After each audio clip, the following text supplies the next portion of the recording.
reasons to homestead South Carolina. Hey Natasha, did you know that in South Carolina, living off the grid is completely legal? Hey guys, did y'all know that in South Carolina we get 45 inches of rain a year on average, which makes it perfect for growing crops with our long seasonal summers and our mild winters? It's absolutely amazing.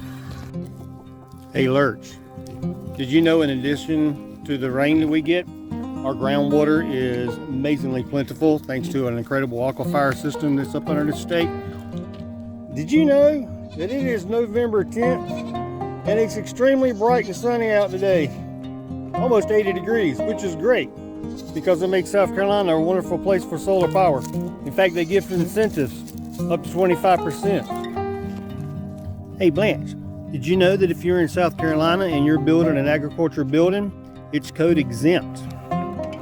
The code exempt for agriculture buildings is great because it allows you to use stuff like pallets, scrap wood, fresh hewn timber that is not necessarily treated or dried or stamped. It's a lot cheaper way to go.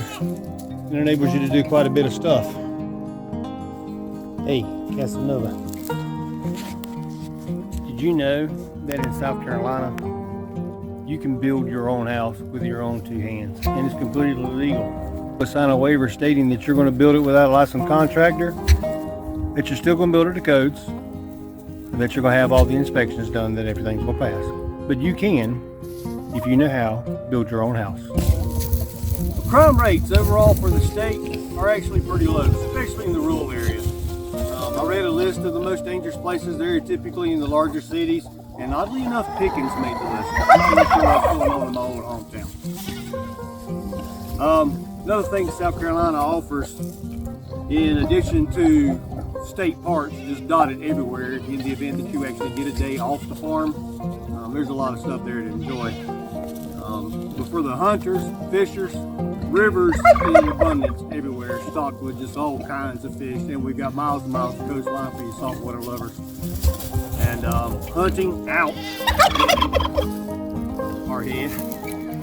If you want to hunt, there's wild boar, deer, and the game's list is just ridiculously long, so you can have at it. For those of you that don't have to deal with these aggravating rascals on your farm. One of the downsides of South Carolina, our educational system, not so educational. Fortunately for most homesteaders, they're kind of a homeschool kind of people, largely from what I understand. And South Carolina has an incredibly easy to get along with homeschooling set of laws, and there's many associations in the state that will help you do what you need to do for the kids. Someone mentioned natural disasters. We are kind of a hurricane-prone state, not so much tornadoes and torrential rains, but honestly, hurricanes aren't that big of a deal unless you're literally in the middle of one. Other natural disasters that I can think of, honestly, I've been in South Carolina most of my life and I don't really have to deal with any. My understanding is there's major tornadoes, wildfires, mudslides, rock slides, avalanches. I don't know. I've never lived anywhere but South Carolina for much of a period of time, so I really don't know. I know we don't have those here. Alright, so we've done the did you knows, and I've talked a little bit about what I have learned about South Carolina. As far as rules, regulations, things you can and cannot do. I actually didn't mention a whole lot about the cannots. But overall, South Carolina is a pretty great place to be. I wouldn't trade it. But none of that really covers why we're here. So why are we homesteading in South Carolina? Well, we've lived in several states up and down the East Coast, but none as much as South Carolina. I grew up here in Pickens, actually, right at the base of Table Rock Mountain.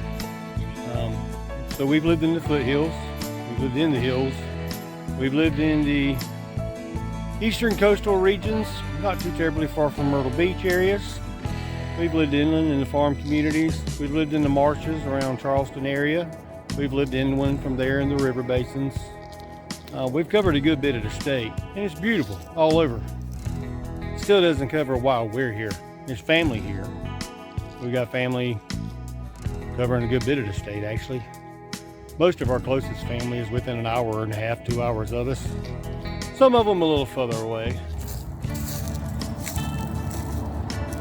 The family is a huge portion of why we're here, because family helps make this state home. And honestly, you can't hardly beat home, right? And if you're going to Homestead, isn't home the best place to do it? That's ultimately why we're doing it right here in South Carolina. Thank you for your time. Thank you for the opportunity. Again, this is Tim, Second Wind Farmstead. Until next time.